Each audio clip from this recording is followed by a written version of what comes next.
Alexander Silva é advogado liberal, pré-candidato a vereador pelo Partido Novo de Petrópolis, baterista e amante do bom e velho rock and roll. E hoje é o nosso convidado do Despojado.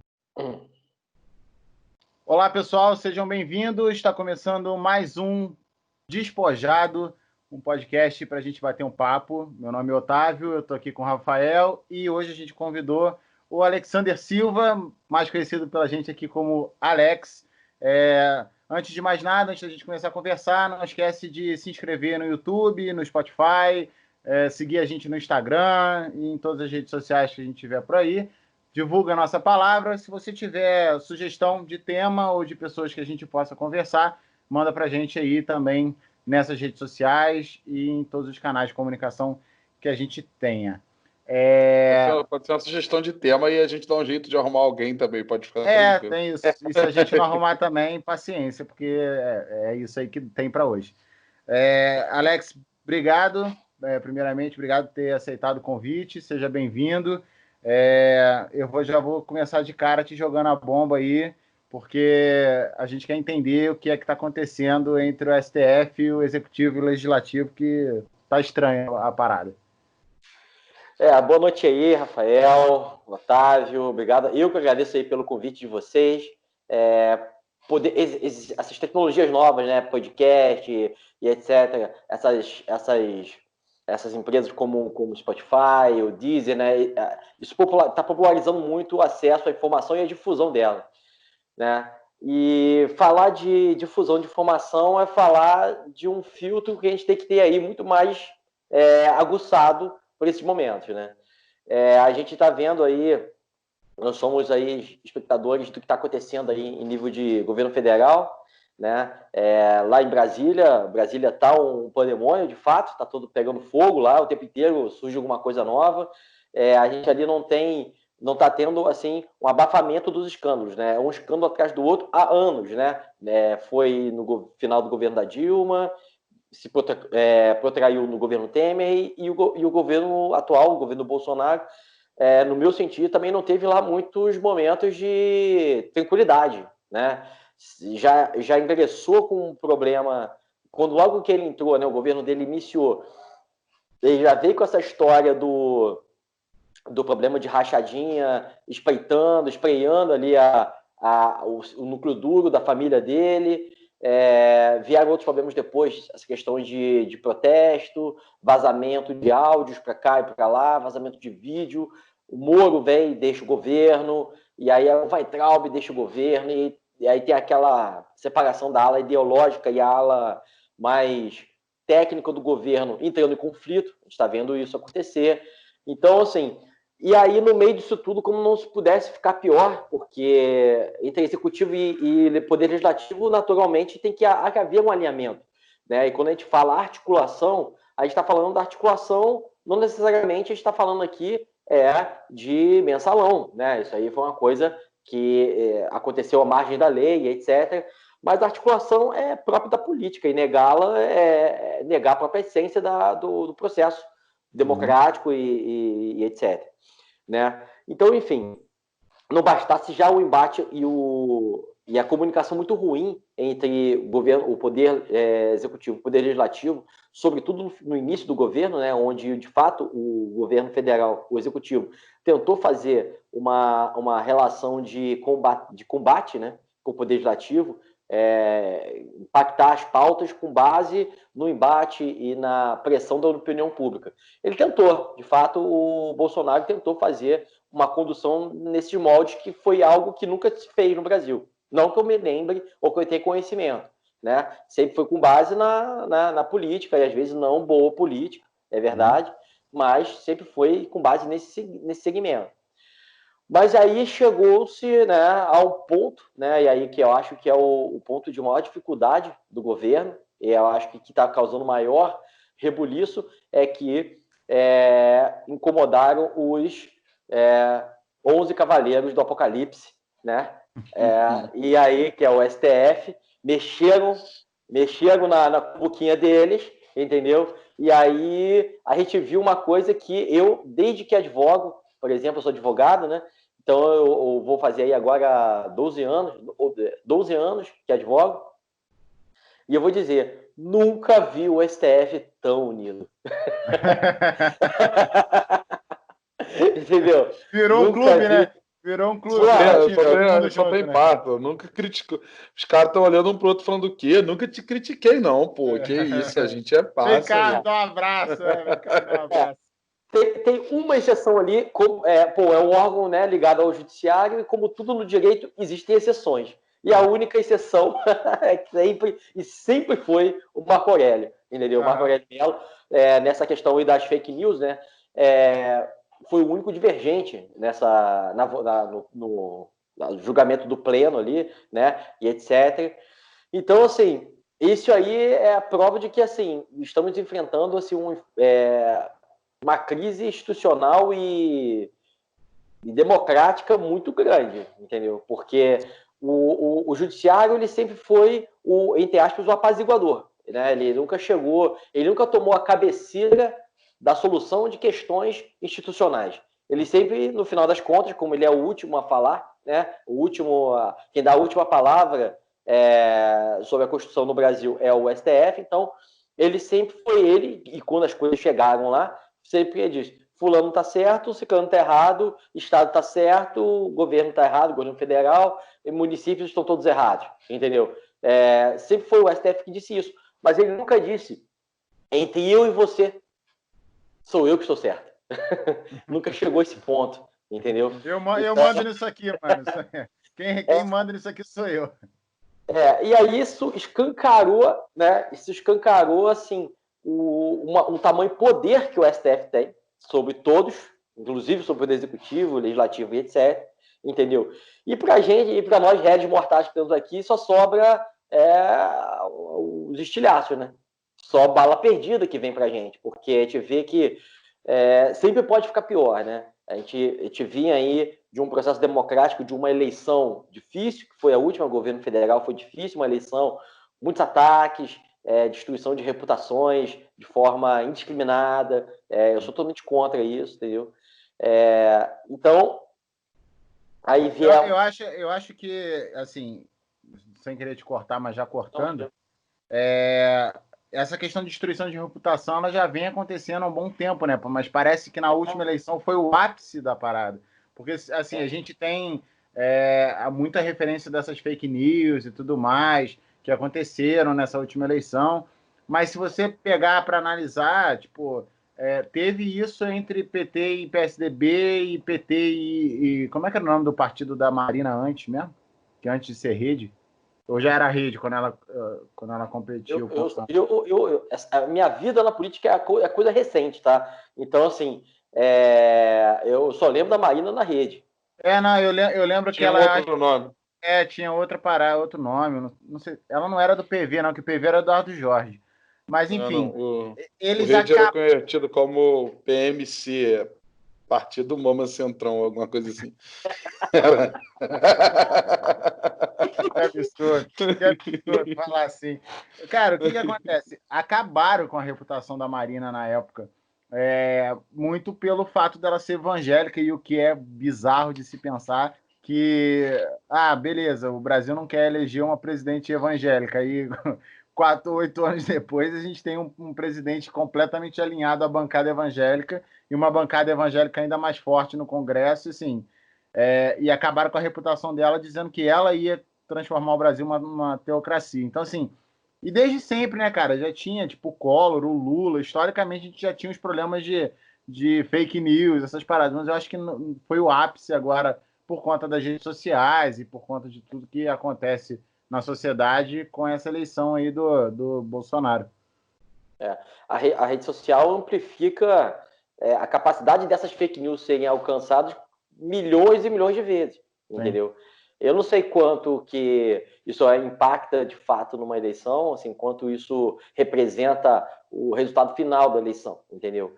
Mas, assim, faz muita gente questionar, e às vezes gente que está racionalizando vai dizer que assim, a gente não tem uma cultura política, nem todo mundo tem acesso às melhores informações, nem todo mundo se preocupa até, inclusive, buscar fontes diversificadas para confirmar informações, etc. Então, assim, no país onde semi-analfabeto vota e pode ser votado, entendeu? Qual é o filtro? Qual é a qualidade do filtro da informação que chega nas pessoas, entendeu? Sim. Então, eu acho que isso é muito complicado, entendeu? A mídia social, por si só, ela tem uma vocação populista, entendeu? A mídia, ela é um excelente difusor de publicidade populista. Então, assim, você tem algum recurso, né, de informação ou desinformação. Você tem uma pessoa populista e você tem uma campanha política a ser feita, rede social, e não é por acaso, o Obama também era um populista também, a moda dele, ele também foi. Dizem, inclusive, que foi a primeira eleição conquistada à base das redes sociais. Sim. O tweet da foto, a foto desculpa. O tweet, eu acho que esse é o tweet. Eu acho que era o tweet. Facebook. O Facebook, a foto no Facebook da eleição do Obama foi por muito tempo a mais curtida da história, né, cara? Acho que assim, ainda. Não é mais não. Eu acho que é alguma coisa da Beyoncé, alguma parada assim, tipo, aleatório, é a Beyoncé, assim. Tipo um ovo, né? Igual no Instagram, um ovo cozido. Enfim, mas foi isso, né? Tipo, eu lembro quando você falou do Obama, eu lembro muito da pegada de rede social que tinha. Tem livros sobre isso, de como o Obama usou muito as redes sociais para ser eleito. Eu acho que, assim, naquele momento, né, sobretudo na reeleição, ele foi bem precursor na utilização das redes sociais para alcançar o eleitorado. O Trump entendeu isso, né, e com o auxílio do Steve Bannon, né, fez muito bem isso, entendeu? Conseguiu reverter. Eu acho que talvez ele vá conseguir reeleição, eu acompanho um pouco, me parece que o Trump está mais forte, porque os democratas não conseguiram construir uma campanha efetivamente viável, me parece. Os candidatos que eles viabilizaram são candidatos fracos, na minha intenção. Você pode ter todas as críticas ao Barack Obama, mas ele é um monstro em se autopromover, entendeu? Ele é um monstro nisso. A fala dele, a forma, todos os passos dele são muito bem pensados. Sim. Ele não toma nenhuma decisão de cabeça quente. Tal, e é um cara absurdamente carismático, né? Pois é, ele tem esse dom. Isso é um dom, né? Isso aí não é coisa que se aprende, etc. Entendeu? Então, tem essa questão. E se a gente for trazer essa noção para o Brasil, então, assim, acho que assim, as redes sociais deram a tônica do resultado da eleição. Basta ver, que você mesmo mencionou, que a Marina, no início da corrida eleitoral, ela tinha 22% de intenção de votos, era a primeira colocada na primeira pesquisa que foi feita.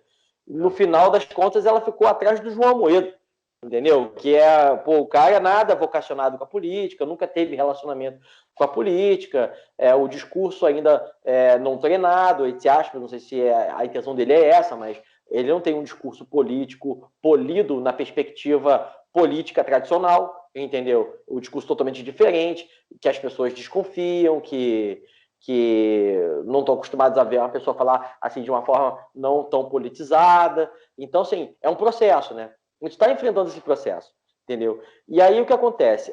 A mídia social, ela tem muita conexão com a informação e desinformação, mas ela tem um vetor aí que é muito, muito poderoso, que é a difusão do medo, entendeu? O medo é um dos sentimentos mais tem maior capilaridade, né? Então, assim, basta ver você aí uma publicação qualquer de alguém que achou uma cura para uma doença, você vai ver o número de compartilhamentos, você vai ver o número de compartilhamento de uma praga que está vindo, entendeu? É muito. Então, assim, eu não sei se tem uma relação psíquica ou, sei lá, antropológica do ser humano com o medo, porque o medo está muito ligado à sobrevivência e etc. Então, talvez isso torne a coisa mais já mais vinculação, mais engajamento, né? E tal. Pode ser que seja isso. Mas, enfim, voltando a falar que a gente estava falando do STF, e aí veio essa questão aí dos fake news, né? Desse inquérito. Minha opinião, jurista, técnica mesmo, tá? Fora de questão independente de contra quem seja, né? Eu defendo o império da lei, entendeu? Porque hoje, o problema de hoje é o inquérito ilegal contra quem eu eventualmente não goste. Hoje pode se voltar amanhã contra mim também. Sim. E em justiça tudo é precedente, entendeu? Inclusive o Brasil está nessa transição, né, o judiciário brasileiro, o sistema jurídico brasileiro está numa franca transição entre direito positivo, que é o direito escrito, para o direito de precedente, né? Numa transição ali, que é o que acontece nos Estados Unidos, por exemplo, menos lei escrita e mais precedente, então mais jurisprudência, entendeu? Quando você gera jurisprudência e precedente numa situação dessa, num contexto onde um órgão, que é o STF, ele tem a sua mutação por intermédio de aposentadorias, etc., de forma muito lenta, entendeu? Isso é muito complicado, entendeu? Então, assim, se você olhar isso desde o início, eu falei, olha, esse inquérito não existe, eles estão embasando isso na lei do regimento interno da STF, e o regimento interno só fala de investigação referente a fatos que ocorram nas dependências do STF. Então, assim, você dizer que o ambiente virtual virou dependência do STF é uma forçação sem tamanho, entendeu? Então, na minha opinião, isso gera ilegalidade sim, e a gente não está falando de um juiz qualquer, sabe? A gente está falando da corte máxima do país, e aí, assim, o problema não é contra quem seja. Eu sei que tem muita gente que vai falar, mas tem mais que investigar mesmo. Tudo bem, mas então que se faça do jeito certo, entendeu?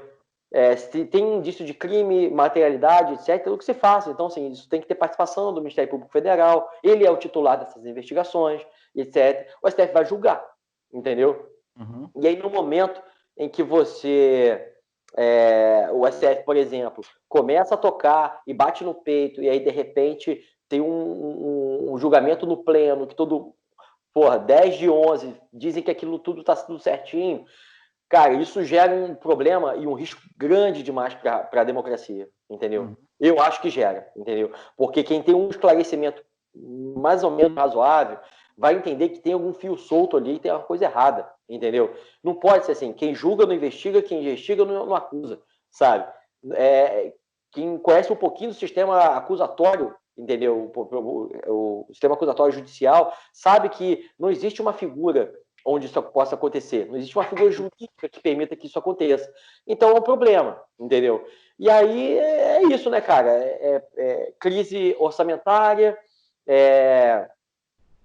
desemprego alto, informalidade alta, doença, crise institucional. Pô, a gente é muito resistente, cara. A gente aguenta muito. Virou a polícia da Coreia do Norte, né, cara?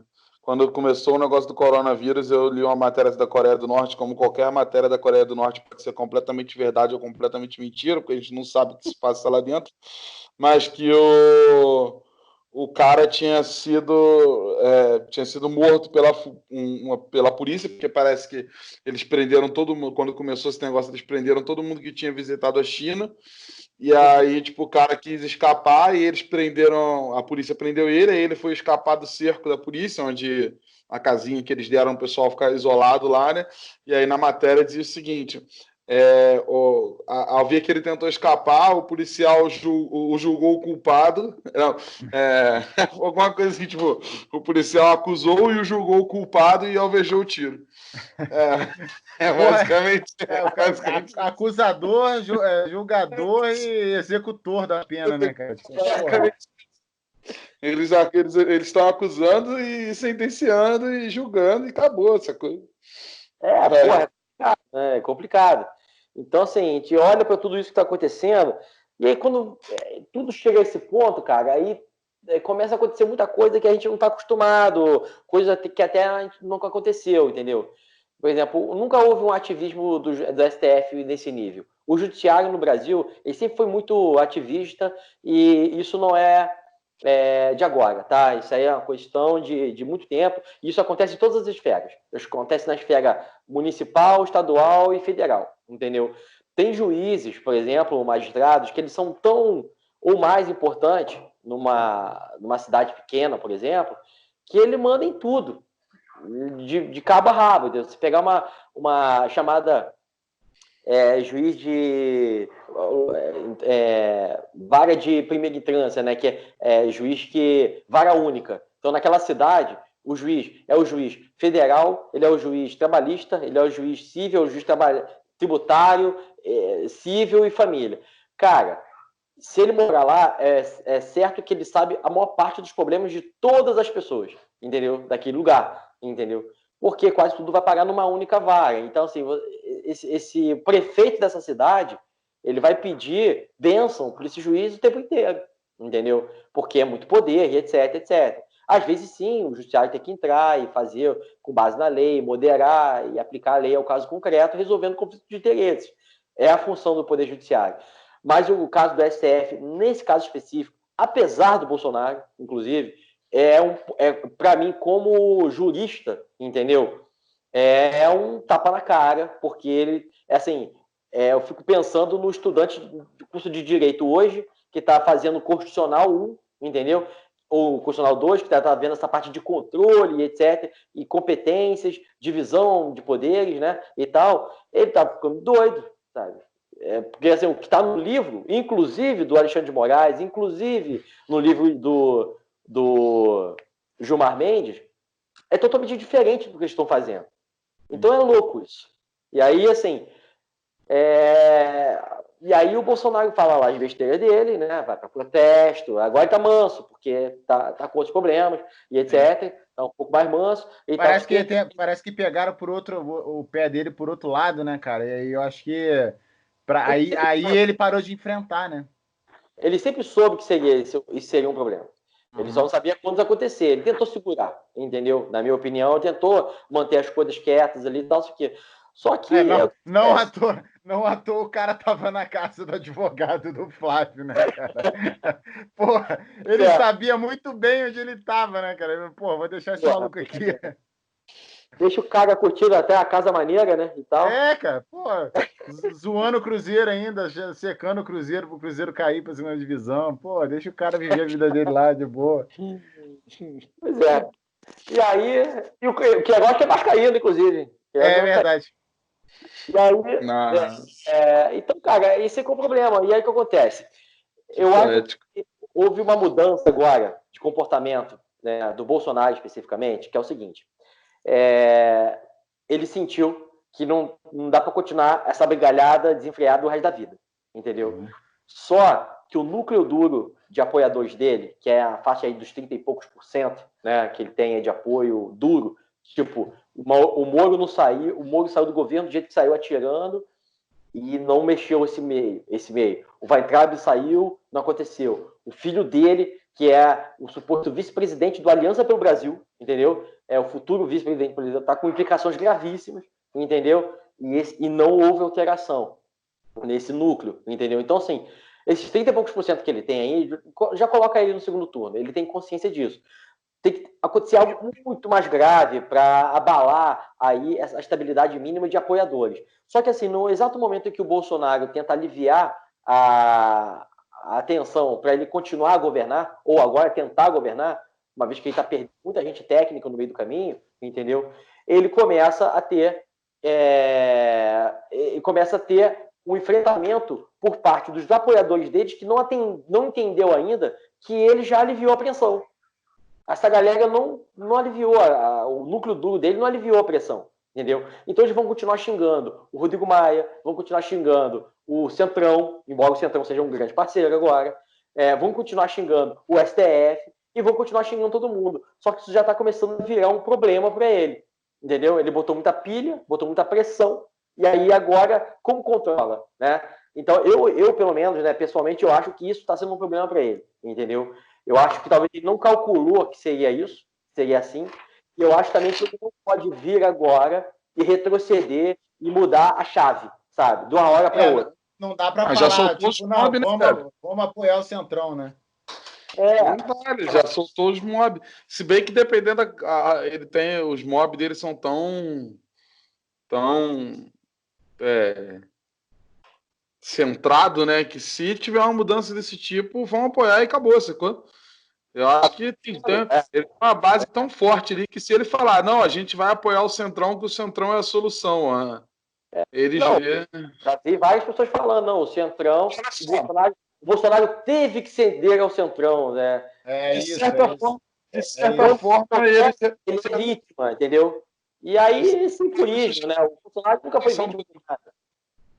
Rafael, tua voz tá Sua voz tá cortando pra caramba, cara. Perdão, voltou? Aham. De certa forma, isso já foi feito com a eleição do Rodrigo Maia, né? Sim. Foi apoiado pelo governo.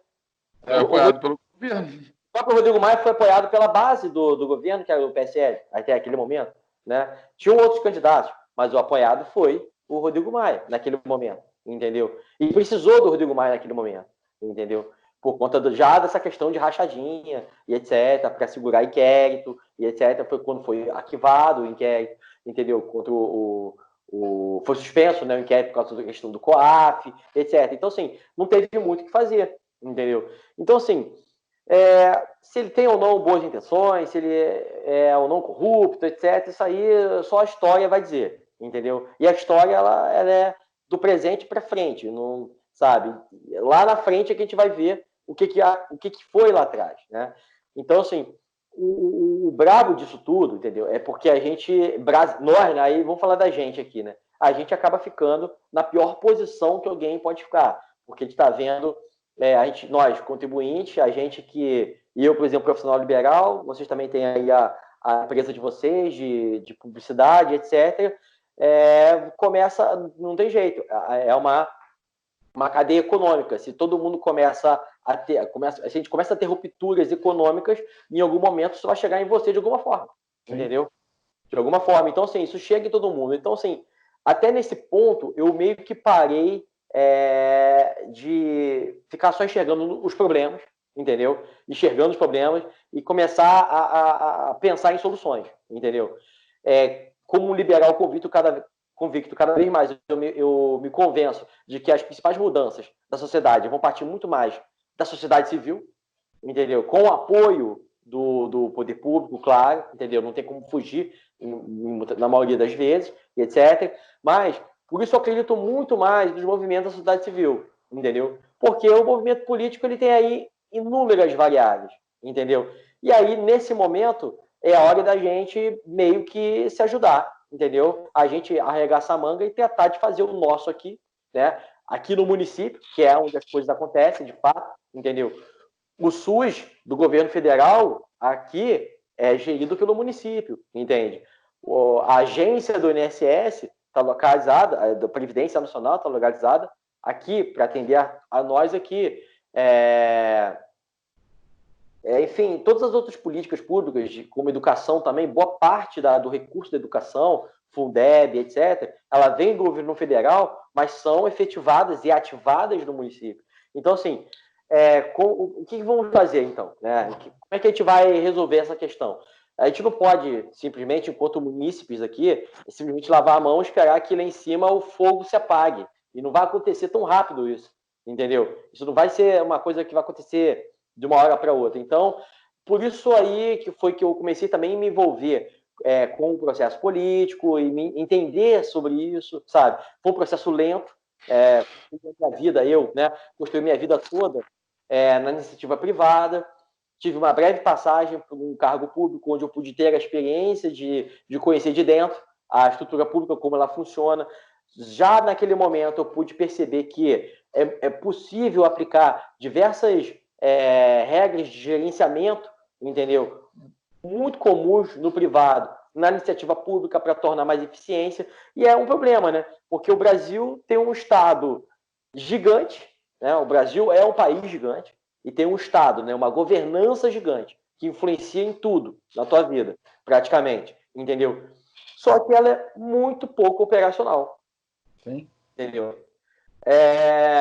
Exemplo para todo mundo, né? Assim, tem gente que não recorre muito ao sistema de saúde, etc., que tem boa saúde, então você às vezes não convive aí com as dificuldades do município, e as dificuldades próximas, né? São aquelas saúde, educação, segurança, infraestrutura, mobilidade urbana. Isso faz parte do nosso dia a dia, entendeu? Uhum. Mas, por exemplo, quem nunca conviveu com uma entrega atrasada do Correios?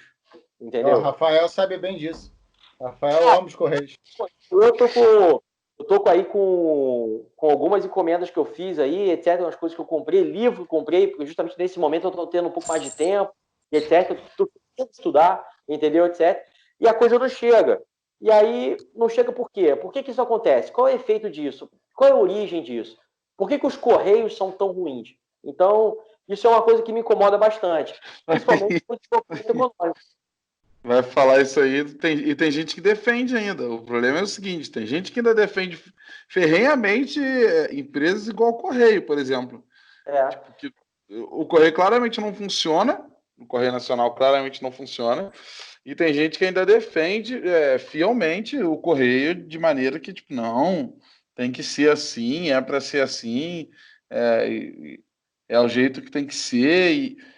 Eu já tive diversos problemas com Correio, assim, já mandaram as camisas minhas da Rolé no Maranhão, uns negócios assim, tipo, eu comprei, o cara mandou de Goiás para Petrópolis, a camisa, quando eu fui ver, tava no Maranhão. E é engraçado, eu vou até contar a história, é engraçado que quando eu mandei o negócio pro Correio, o pessoal do Correio falou assim, olha, a gente não pode aceitar, tentar identificar isso, porque a entrega ainda está no prazo. Aí eu falei, cara, mas o prazo é tipo depois de amanhã e a camisa tá no Maranhão, ela não vai chegar aqui em 2 dias. Aí eles, não, mas ainda tá no prazo, então a gente não pode computar uma reclamação. Aí eu falei, tá bom. Aí chegou no dia, eu falei com o cara, ó, atrasou, né? Aí ele, de fato a entrega tá atrasada. Eu falei, pô, jura? Quem diria, né? Quem diria que o negócio não ia conseguir chegar 2 dias lá do Maranhão aqui? A gente teve Eu tenho que contratar um traficante, né? Pra pegar um aviãozinho e jogar lá. Mas por algum acaso o meu irmão uma vez fez uma paródia na internet, e aí o pessoal do Correio achou que a gente estava falando deles, mesmo a gente não tendo citado marca nenhuma, não sei porque eles se identificaram. A gente estava falando sobre entrega de atraso de coisas, não sei porque eles se identificaram que era com ele. Eu vi e é do Correio. E eles teve um mob, assim, na época, por isso que eu tô falando disso, que teve um mob na época eles fizeram, tipo, montaram um grupo para ir lá e dar dislike no vídeo e falar que o Correio funciona, que é funcional e tudo mais. Então, apesar de claramente o Correio, que você falou, é um exemplo claríssimo de um problema estatal que a gente tem no Brasil, porque é uma empresa de péssimo serviço. A suma de quão ruim é o fato de você pedir um negócio da China e ele demorar 3 dias para chegar em Curitiba e depois 40 dias para sair de Curitiba. É isso aí. É nessa faixa. Se sair de Curitiba, né? Hein? Isso se sair de Curitiba. Pois é. E aí, assim, eu acompanho muito o índice econômico, né? Aí você vê, nesse período, e naturalmente, isso aí não era nada inesperado, mas o e-commerce cresceu 78% nesses últimos 3 meses, por razões óbvias, né? E tal. Aí você vê o quão a logística do Brasil é ruim. Então, assim, digamos, nós temos um país aí que tem problemas, N problemas, sistema tributário ultra mega disfuncional, uma malha viária cara, uma logística cara em razão disso, né? Quase todo o transporte é rodoviário, quando poderia ser ferroviário, que é muito mais barato, etc. Você tem dificuldade, o sistema tributário também influencia muito nisso, porque se você pegar grandes players de marketplace, né, como Lojas Americanas, Marisa, né, e etc., você vai ver que essas empresas elas têm que montar centros de distribuição espaçados, etc., fazer uma boa gestão de estoque, etc., investir uma grana violenta pensando em transações interestaduais por conta do ICMS, porque o sistema é hostil ao investimento. Ele não é favorável à circulação de riqueza, entende? Ele é favorável ao mapeamento e à complicação desse processo, entendeu? Então isso é muito complicado. Então, assim, era o momento para o Brasil dar show.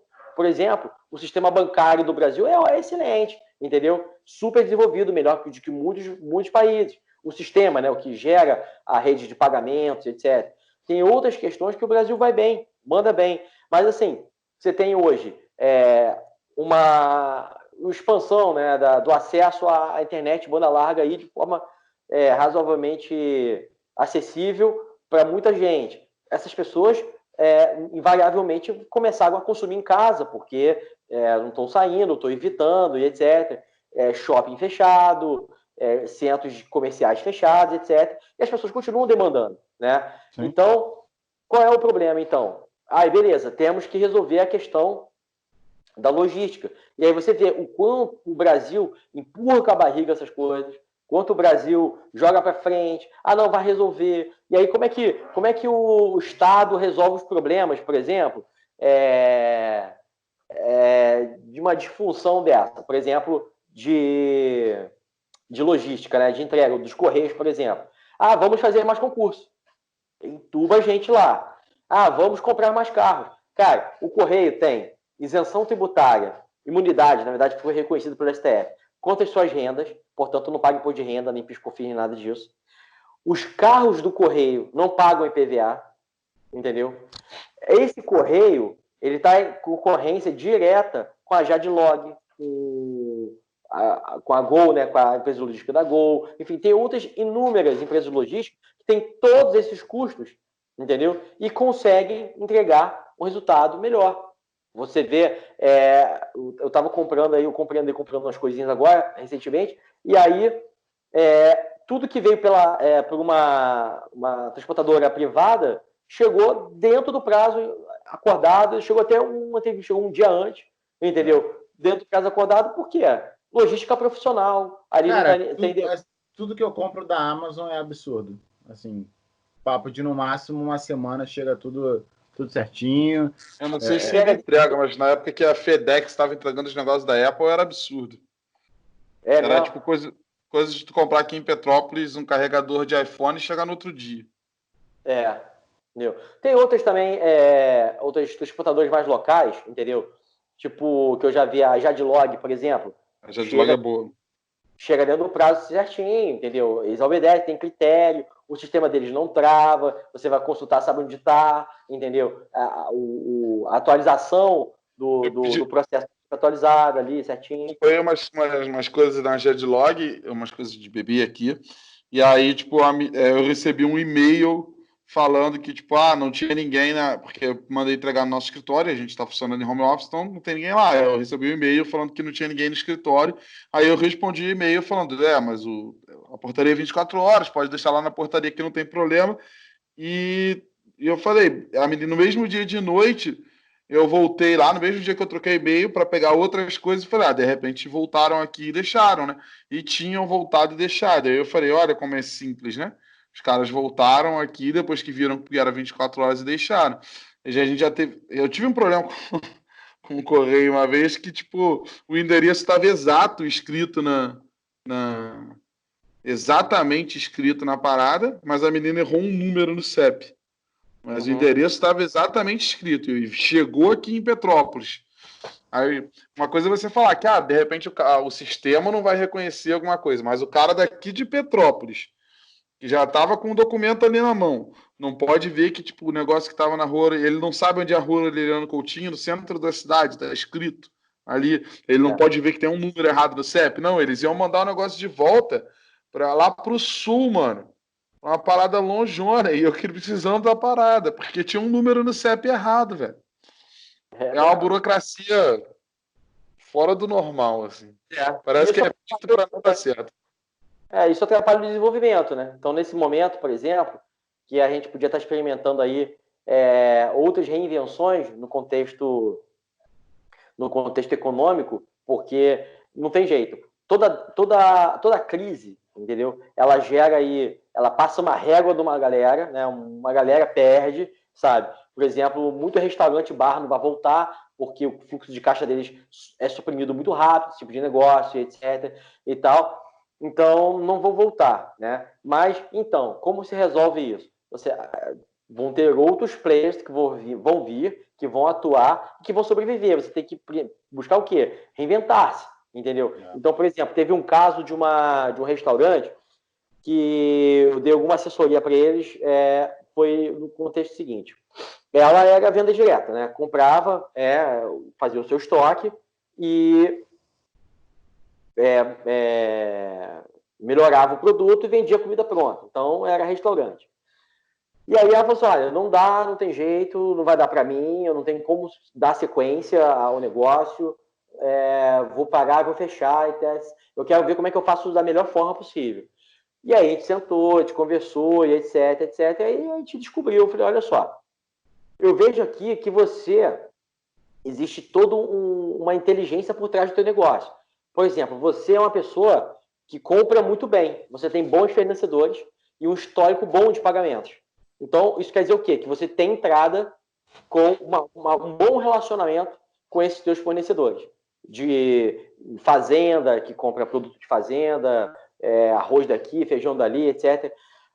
As compras dela eram muito boas. E isso dava uma boa margem para ela na comida pronta. Eu falei com ela, olha só, vai ter muita gente nesse momento que vai ter dificuldade de comprar.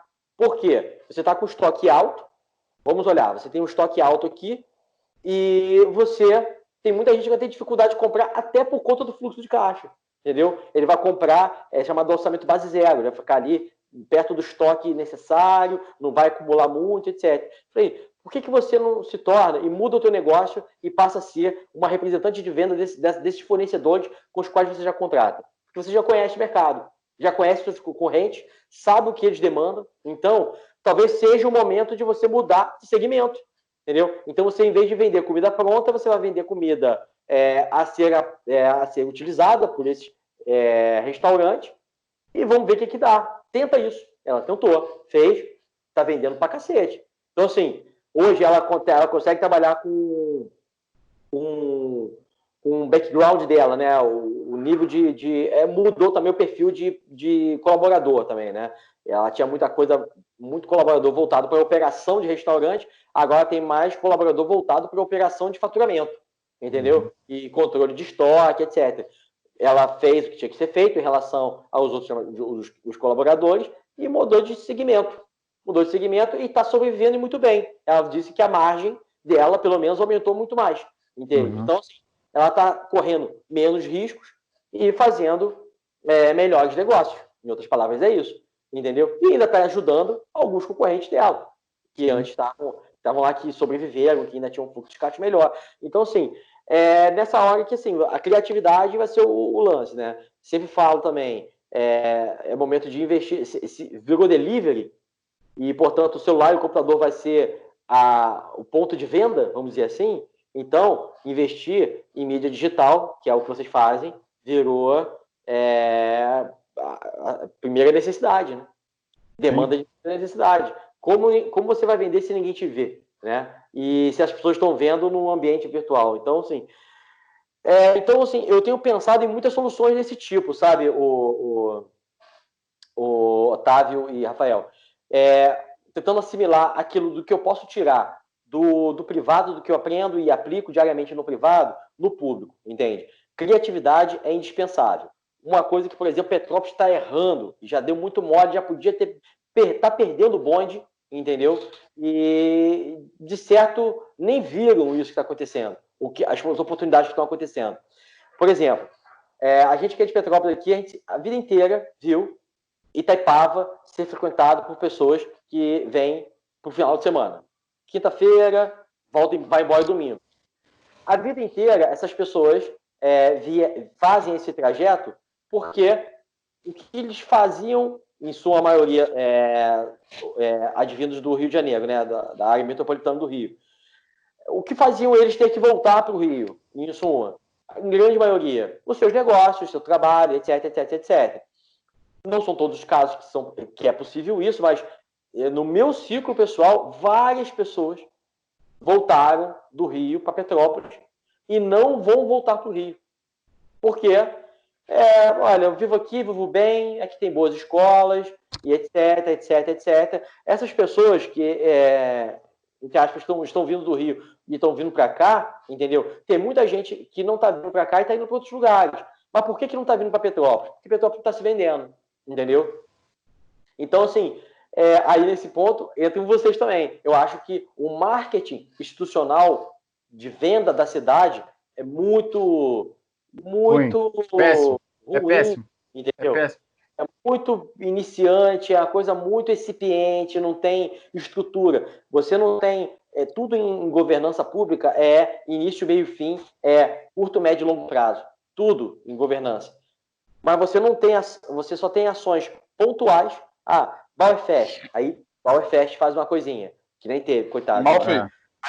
Aí tem o Natal Imperial, tal, não sei o quê. Mas, e o marketing mais estruturado em torno disso. Entre operadores de turismo, entre os grandes players do turismo nacional, entendeu? Você não tem isso. Então, isso aí, cara... Pode falar. Eu escrevi um artigo, você falou da Bauer, eu escrevi um artigo uma vez, não sei se ele lembra, sobre endomarketing para a Bauer, né? Porque endomarketing é o quê? O marketing interno. E isso a Bauer peca, assim, até no que é mais fácil de acertar, a prefeitura, ou enfim, o Petrópolis consegue pecar, porque, tipo, não tem marketing interno para a Bauer nenhum. A Bauer é uma festa maravilhosa para a cidade, e ela consegue ser odiada por grande parte da população petropolitana. E, tipo, quando para fora de Petrópolis ela é amada, a gente enche todos os hotéis e tudo mais. Dentro da cidade, as pessoas odeiam a Bauer e sem ter motivos, às vezes em ideias de opiniões formadas que nem é a opinião da pessoa, às vezes, tipo, um monte de coisa, tá dando muito trânsito, tem um monte de coisa que você consegue contornar com uma boa divulgação, mostrando para as pessoas o quão bom é a festa para a cidade. Então, até na Bauer, que era mais simples de acertar, você tem erros de marketing dentro da cidade. A Petrópolis, cara, é uma cidade que se vende sozinha, entendeu? Ela se vende sozinha, a coisa acaba acontecendo quase que automaticamente. As pessoas vêm para cá, conhecem. Você vê que a Petrópolis, o marketing dela é tão mal feito que, ainda assim, ela consegue atrair turismo. E o turismo aqui é meio quase que boca a boca, entendeu? Eu fui na cidade e vim. Então, assim, a mim é muito preocupante o que está acontecendo, tanto em nível nacional, do que vem repercutir no Rio de Janeiro, olha o que está acontecendo no Rio, e aí o que vem acontecendo aqui. É ruim porque isso tira a nossa esperança, tira a nossa vontade, etc., de fazer as coisas. Então, assim, você vê, o Brasil é um país que exporta cérebros, entendeu? Gente boa, gente capaz, vai para outros países, porque não encontra oportunidade, ou então, quando encontra, é difícil, é complicado, não tem espaço para essas pessoas, às vezes, para serem aproveitados, até na gestão pública, por intermédio até de um contrato, porque o sistema já é todo travado. Então, assim, uma coisa que me deixa muito alarmado, assim, eu tenho 39 anos, eu estudei no liceu, colégio municipal aqui, né, fiz contabilidade, e o que acontece? Você vê o estado de deterioração da economia do município quando, por exemplo, eu olho lá para trás, onde, em tese, nós tínhamos um país mais atrasado, por exemplo, e etc. E eu lembro que eu estudava numa turma, que era uma turma muito cheia, tipo, a 50 alunos, todo mundo apertadinho ali e tal, não sei o quê. E, assim, pouquíssimos colegas de turma não trabalhavam. Era o contrário, entendeu? Todo mundo tinha um estágio, tinha uma carteira assinada da empresa que já trabalhava e tal, não sei o quê, de formas variadas, entendeu? Eu fiz contabilidade, né, técnico em contabilidade, então muitos estavam no escritório de contabilidade, muitos estavam em administradora de condomínio, muitos estavam... tinha gente que estagiava em banco, e construtoras, etc, etc. Eram muito poucos os alunos da minha turma que não trabalhavam. E aí, se você olhar hoje para o jovem petropolitano, qual é a oportunidade que ele tem? Entendeu? O que ele vai fazer? Entendeu?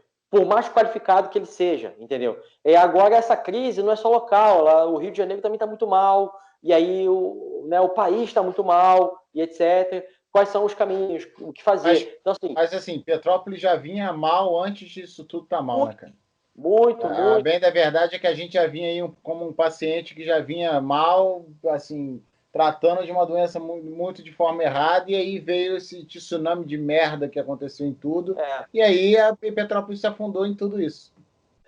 Falta criatividade, entendeu? A criatividade ainda que, de repente, tenha acontecido. E ser criativo em Petrópolis é fácil, né, cara? Sim. É fácil ser criativo em Petrópolis, porque, assim, é uma cidade, você tem várias vocações interessantes a serem exploradas, entendeu? Várias, então, sabe? É uma cidade que, né, no geral, segura, isso é um ativo hoje em dia. Você tem, qualquer esquina tem uma casa histórica, você tem biodiversidade, você tem turismo ecológico, tem turismo de cidade, agora tem turismo cervejeiro, né? Você tem um polo tecnológico que está em desenvolvimento, mas muito mais por conta do movimento interno, não é por conta do governo. Esse alinhamento com o governo nunca foi bom, e etc. Então, assim, Petrópolis, a coisa vai andando meio que do seu jeito, entendeu? Se houvesse uma visão melhor de gestão, não tenho dúvida que ela poderia ter ido mais. Sabe, olhar para a Roteiriza dá tristeza. Não sei, vocês passam por lá, o escritório de vocês, acho que eram lá, ainda é lá, não sei. Mas, cara, virou um cemitério de loja, né? Sim. Um cemitério de loja. E assim, o que não, muita coisa que ainda não fechou, vai fechar. Vai. E aí o que acontece? O que faltou na roteria? Se voltou tudo, eu não andei por lá, né? Se voltou tudo agora. Eu passei, porra, eu tenho ido lá às vezes, geralmente pegar uma coisa no escritório, e assim, tem loja que não voltou, mano. Já abriu tudo, já tá tudo liberado para abrir, mas tem loja que você vê que não tem mais nada. O cara já tá com plaquinha de aluga e que, porra, há 3 meses atrás tinha uma loja ali, cara. Acabou, não tem essa. E assim, a Rua Teresa, cara, eu acho que por a gente estar ali dentro, o Rafael tá de prova aí, a gente viu de perto qual é um dos maiores problemas com a Rua Teresa também. Um dos maiores problemas da Rua Teresa é quem tá na Rua Teresa. Sim. Porque a galera da Rua Teresa tem a cabeça de um lojista da década de 80 e ficou parado ali no tempo. Assim, salvo raras exceções, você tem umas exceções, você tem uma galera ali que produz moda e que não à toa foi embora da cidade, no sentido de, porra, abriu loja no Rio, abriu loja em São Paulo e fortaleceu a marca. Mas tem muita gente ali com noção zero de gestão de marca, com noção zero do que é a Rua Teresa, o que a Rua Teresa precisa ser hoje, e que é a grande questão. E a última vez que se juntaram para fazer alguma coisa, deu a merda que deu, entendeu? Tipo, não deu em nada. Os caras começaram um a acusar o outro de superfaturamento de enfeite, sabe? Compraram umas ratazanas.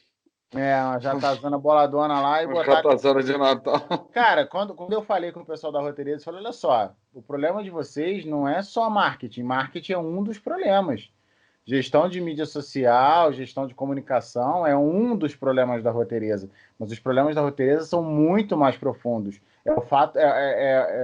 O fato latente da falta de produção de moda que tem na Roteireza hoje em dia, a quantidade de confecção que fechou, a quantidade de falta de produção efetivamente de moda criativa, ou seja, de você criar conceitos de moda na cidade e vender isso para fora, você ter suporte da prefeitura ou dos próprios lojistas para receber bem os turistas que vêm aqui, você ter uma infraestrutura adequada, no sentido de fazer um trabalho adequado de arregimento com os guias de turismo, com as empresas de turismo, entender que sem essa galera hoje é muito difícil você trazer gente para cá e ficar contando que eu vou fazer um anúncio na Globo e o cara vai sair lá do Rio para comprar na Rua Teresa, quando ele passa em Caxias ali, ele compra uma porrada de roupa. Entende? Não é só... E quem é que está em Caxias? A galera da Rua Teresa, é isso. Então, assim, o problema é muito grande, é muito grave. E a galera ali tipo... E o problema, acho que o problema é porque o problema já era grande, né? Agora foi só uma colada, né, cara? Cara, se você pensar, a gente sempre fala uma coisa que a gente sempre falava: a Rua Teresa é um paciente com câncer que a galera tá tratando com planta, com remédio de tipo placebo, e tá achando que tá dando certo, cara. E não é, assim, a parada ali era muito séria, muito. Você tem o que foi um dos maiores polos de moda criativa do Brasil, e hoje em dia não é nada, é um lugar... A céu aberto da América Latina. Cara, ela perdeu o DNA básico dela, que ela fazia moda, entendeu? Então, assim, eu entendo, assim, vamos lá, eu tô olhando para os dois lados, né? Tem que fazer uma análise aqui, um contraponto aqui. Produzir no Brasil é coisa cara, né? Por conta da legislação trabalhista, a legislação tributária, que está em torno disso, etc, etc. Sim. Não é uma coisa simples, entendeu? Mas vamos lá, para a realidade. A Rua Teresa nunca foi um mar de formalidade, né? A informalidade ali sempre rolou solta, todo mundo sabe disso. Então, assim, essencialmente, para efeitos financeiros, esse nunca foi mesmo um grande problema, porque ela sempre foi muito informal, e etc.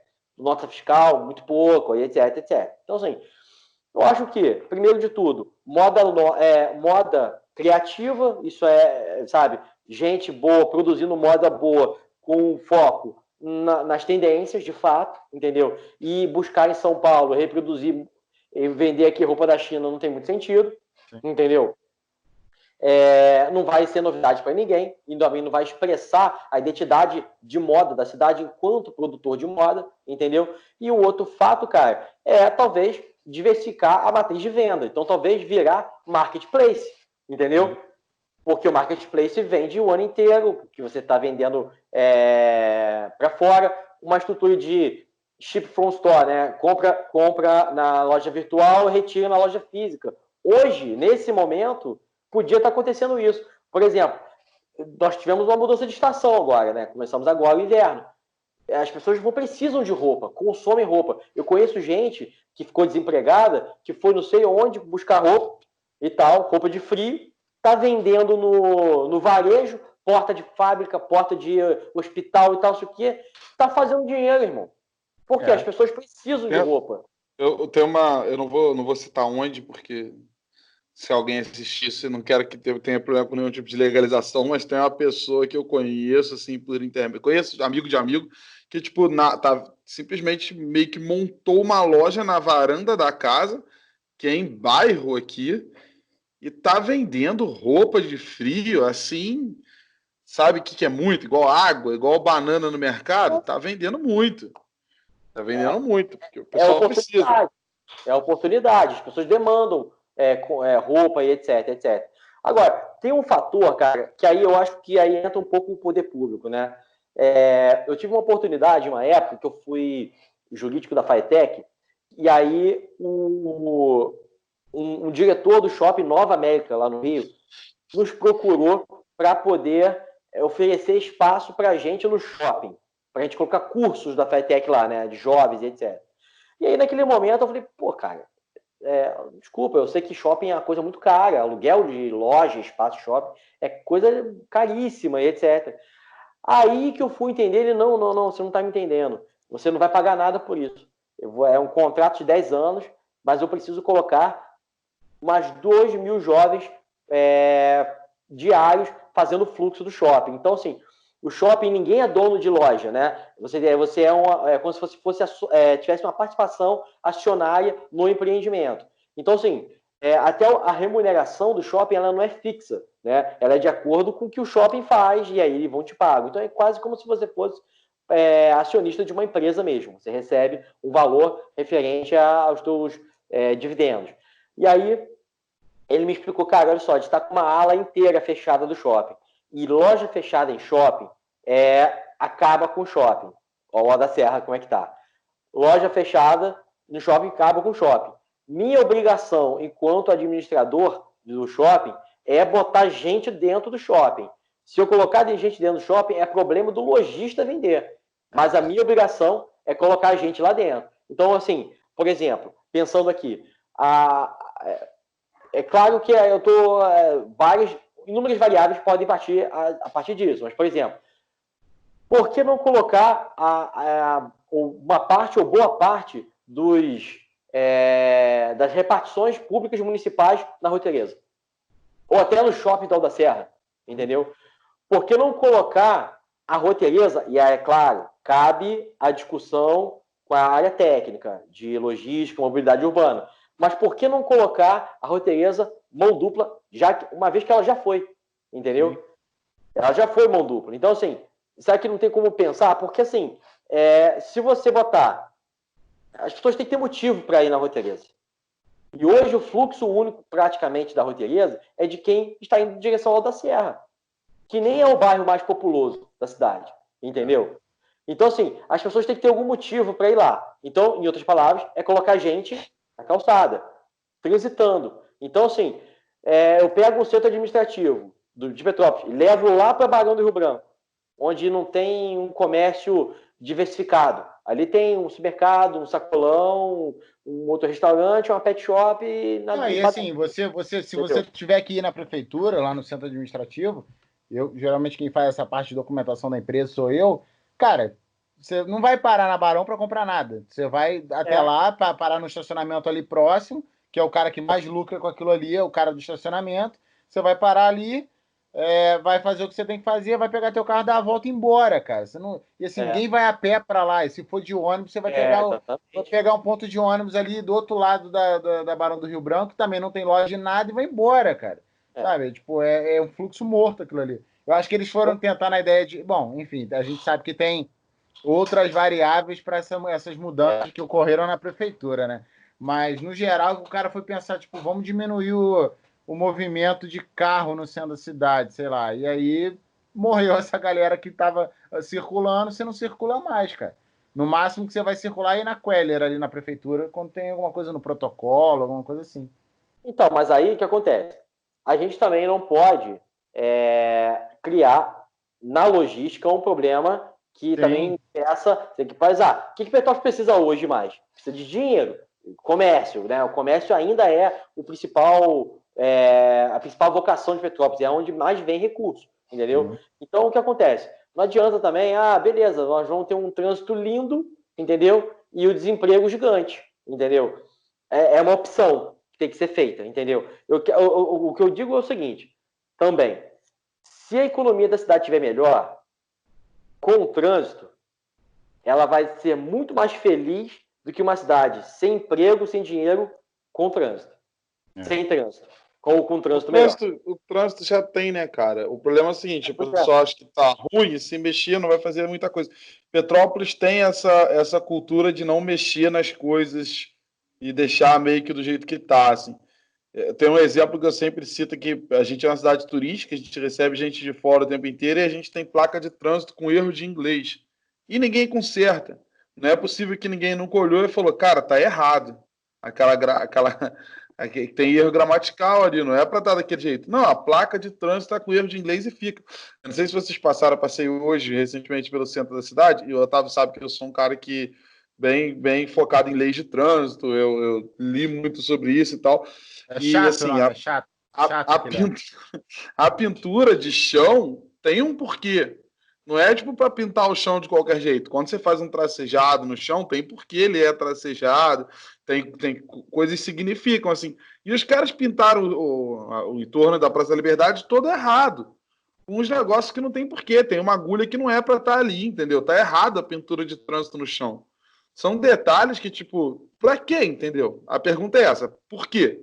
Por que o cara foi lá e pintou daquele jeito? Algum vereador fez a lei. Pode ser. Pior que isso aí é poder executivo, né, cara? Pior que isso aí é poder executivo, que é execução própria, ali, né? Verdade. Botar ali. É verdade. Mas eu não duvido, do jeito que a galera tem criado umas leis cada vez mais absurdas na cidade aí, eu não duvido do cara tentar criar uma lei para pintar melhor o chão, cara, de verdade. É isso aí. Então, assim, gente, eu fico olhando para essas coisas, sabe? Assim, então pensa, olha só, uma coisa que o município, as repartições públicas têm que estar em algum lugar, entendeu? Não sei quantas pessoas giram aí as repartições públicas, mas não é muito poucas pessoas. Mas fora as pessoas que trabalham no prédio do município, tem toda a demanda ao entorno dessas instituições. Então, se você colocar isso na Rua Tereza, você não vai resolver o problema da Rua Tereza, mas você vai melhorar bastante. Sim. Você vai ter pelo menos umas 2.000 pessoas que não iam passar ali naquele dia, entendeu? E vão começar a passar, entendeu? Eu acho assim, eu acho que tem como você mudar esse tipo de coisa, de aumentar o fluxo, mas uma coisa que assim, aconteceu, o Rafael até viu comentando lá na notícia, lá no, sei lá se foi na Tribuna ou alguma outra mídia da cidade, que os lojistas da cidade, depois que abriram, começaram desesperadamente a pedir para abrir as barreiras sanitárias. Não, porque tem que abrir, porque tem que subir o cliente. Aí o que eu estava comentando lá, eu falei, cara, jura que vocês não sabiam que a demanda local não ia ser suficiente? Pô, economia em retração. O cara dá um tempinho para comprar, né? Ele precisa, mas ele vai dar uma olhada. A economia em retração já vai dar um baque. E, cara, só o comércio local, apesar de ser algo que vem segurando Petrópolis aí por um bom tempo, a Rua Tereza como um todo, não é o suficiente para dar giro para o cara começar a ganhar dinheiro de novo e levantar os fundos dele. E aí os caras, não, tem que abrir barreira sanitária e tudo mais. Você vê uma falta de planejamento total, né? Cara. Não. Como se fosse adiantar, porque a gente já não tinha a gente já não vivia antes da pandemia esse movimento muito grande, já foi muito grande, mas a gente já não vivia esse movimento absurdo de vou sair da minha cidade para ir à Rua Tereza comprar. Já não é tão grande igual já foi um dia. E aí, no meio de uma pandemia, vamos abrir a barreira sanitária, porque agora o cara vai vir comprar. Não faz nem sentido. Isso é muito o que o Alex falou de tipo, a falta que o poder público fez de tanto tempo em termos de marketing nessa cidade, cara. Porque É o que você falou, é perfeito. Petrópolis não se vende, assim, em lugar nenhum. Você vê, sei lá, propaganda da prefeitura de Maricá, sacou? Você vê propaganda de outros lugares aqui, rodando aqui, porra, nada. Deixa eu falar de um problema de Petrópolis que é claro, assim, que passa toda a parte da rota. Tu falou de Maricá aí, pô, o Eduardo Paes fez a maior propaganda de Petrópolis em prejuízo de Maricá. E hoje Maricá ainda tá mais famoso que Petrópolis. Lembra disso? É verdade. Maricá, longe pra caramba, um lugar ruim. Se eu fosse comprar, você comprar Itaipava, Petrópolis. Comprar em Maricá. Você vê olha só, você quer ver Petrópolis tem um problema muito grande com a parte de lazer e bares e tudo mais. Então, vamos começar ali na época que era no Quartier, você tinha bares ali no Quartier e tudo mais, e aí o poder público se movimentou para fechar aqueles bares ali. E aí eu não sei o que o pessoal acha, que tipo, então magicamente a galera vai parar de sair na rua para beber, agora que a gente fechou. O pessoal mudou, foi lá para a área do Chavazana, foi onde começou a ficar lotado, e aí, meu Deus, aqui é ruim, aqui é... E aí o poder público vai o quê? Começa a fechar o Chavazana mais cedo. Aí a galera faz o quê? Se move para 13 de maio. A galera vai para algum lugar. Será que nunca passa na cabeça desse cara falar assim, não, então vamos encaminhar, ajudar, juntar junto com a galera que vai abrir bar e ir para um lugar onde pode ir, tipo o final da Rua Tereza, por exemplo, que ia fazer um movimento gigante, não tem muita casa, não tem nada, é tipo um lugar tranquilo, tem um monte de shopping com 500 estacionamentos, para a galera parar carro, para tudo. É um local que não tem casa. Vão abrir uma porrada de bar lá e deixar essa galera ficar lá? Não. Você tem o Bing também, tem aqueles lojas lá aquele polo lá do Bing, aquele final do Bing lá também. Você tem pontos que, tipo, então vamos pensar em mover o pessoal para lá. Não, manda fechar. A mesma coisa 3 de maio, fecha mais cedo. E acha que a galera magicamente vai para casa. Não, sim, agora que o Estado mandou, eu vou para casa um pouco mais cedo. Isso não vai funcionar assim, cara. Não. Beber em outro lugar. Lógico. Opção, né, cara? A opção do jovem, pensando assim, qual a opção do jovem pobre, né? Vamos falar do pobre. O rico aí financia, o classe média tem outras opções. Mas o jovem pobre, qual a opção dele de lazer? Não tem teatro em Petrópolis, assim, você não tem. Nem tem estímulo disso no colégio. O cinema é pago, beleza, tudo bem que seja, mas a pessoa pobre, às vezes não tem grana para ir para um cinema e ver um filme todo sábado, por exemplo, que seja. Até porque as bilheterias não são muito variáveis, assim, os filmes não são muito variáveis, né? Tem o filme do Avengers, aí tem o filme do outro fulano, não sei o que, nada muito interessante. Não tem... Fica 3 semanas passando o mesmo filme. Pois é, então assim, não tem, igual no Rio tem... Tá certo que aí cada lugar é um lugar, né? Não dá para usar o Rio como parâmetro, mas você tem lugares, por exemplo, regiões em São Paulo, por exemplo, que elas são desconectadas. Elas têm uma região que tem tantos mil pessoas que está na região metropolitana de São Paulo, mas ela não vive a localidade toda, ela vive naquele lugar, entendeu? Tipo Tatuapé, tipo Itaquera, eles vivem ali, entendeu? Aí tem o shopping Itaquera, tem o shopping, sabe, Tatuapé, então eles vivem nesse lugar. Nesse lugar você vai chegar lá, você vai encontrar cinemas que tem 5, 6 salas, que tem 5, 6 filmes diferentes, de estilos diferentes, etc. Teatro, música aberta, facilidade. Sabe, cara, nesse ponto aí o meu lado liberal aflora completamente. Tá? Porque é o seguinte... Seu lado liberal e músico, né? A cidade, a gente tem que entender que a cidade, se ela quer se posicionar como uma cidade turística, ela tem que entender que cidade turística que tem, portanto, pressupõe trânsito de muitas pessoas, ela naturalmente vai ser mais barulhenta. Sim. Entendeu? Por exemplo... Tem que ter vida, né? Tem. Então, por exemplo, não adianta. Tipo, o Rio de Janeiro mesmo. Vamos usar exemplo, a Lapa. Porra, imagina uma lei que o Crivella não tem coragem de falar a Lapa fecha 10 horas.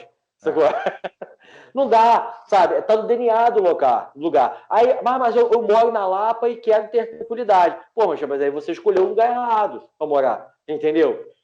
E assim, também acho que o desenvolvimento da cidade não pode ficar travancado por causa disso. Eu acho que assim, é necessário buscar um equilíbrio. Sim, agora você dizer que na cidade turística que recebe gente de fora, 10 horas da noite, tem que estar tudo fechado e tal, isso aqui, cada um para sua casa, é complicado pra caramba, pra mim. Numa cidade que quer se promover, entendeu?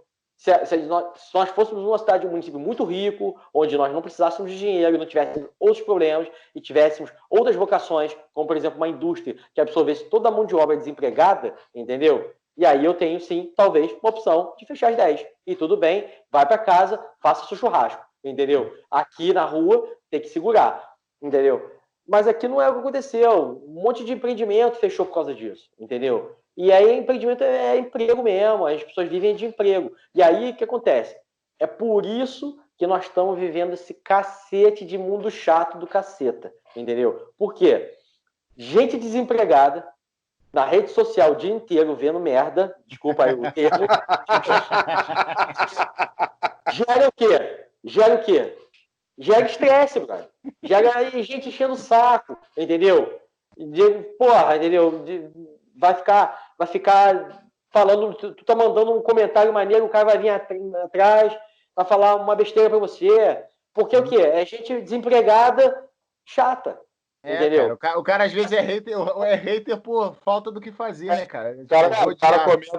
O cara comenta o negócio que ele recebeu no WhatsApp, não. Vem a notícia falando do coronavírus lá, e o cara comenta embaixo que ele tá tomando remédio de verme, porque remédio de verme cura. Aí tu vai e comenta a notícia embaixo, falando que não é para ele tomar aquilo e tudo mais, aí ele comenta, não concordo.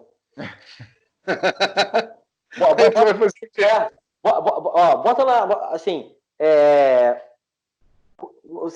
talvez vocês vão se lembrar desse momento. Meados aí de 2009, 2012 e tal, não sei o quê, eu tinha um monte de amigos que tinham feito engenharia. Meu irmão, os caras estavam rindo de orelha a orelha, porque o Rio era, porra, vai ter Olimpíada, Copa do Mundo, a Petrobras explodindo, pré-sal, não sei o quê. Os caras estavam ganhando dinheiro, todo mundo feliz. Meu irmão, em que momento aconteceram os piores problemas envolvendo corrupção no Brasil? Na época que a economia estava melhor, entre aspas, assim, que o dinheiro estava rolando. Quando rola dinheiro, meu irmão, quando tá rolando dinheiro, a economia tá boa, é quando começa a rolar esses problemas. Então, assim, o pessoal fala, por que com o Bolsonaro não tem corrupção? Não é porque ele não é corrupto, eu também não estou dizendo que ele seja, estou dizendo só que é o seguinte, tá todo mundo tão puto. Eu tô. E tá todo mundo olhando tantas coisas, tá todo mundo com tempo de olhar as coisas, entendeu? Então, ser corrupto hoje tem que ter talento, brother. Porque, olha só, olha no Rio. Cara, coisa que o Bolsonaro não tem também, né? Eu acho que ele não é mais corrupto porque ele é muito burro para ser corrupto demais, assim.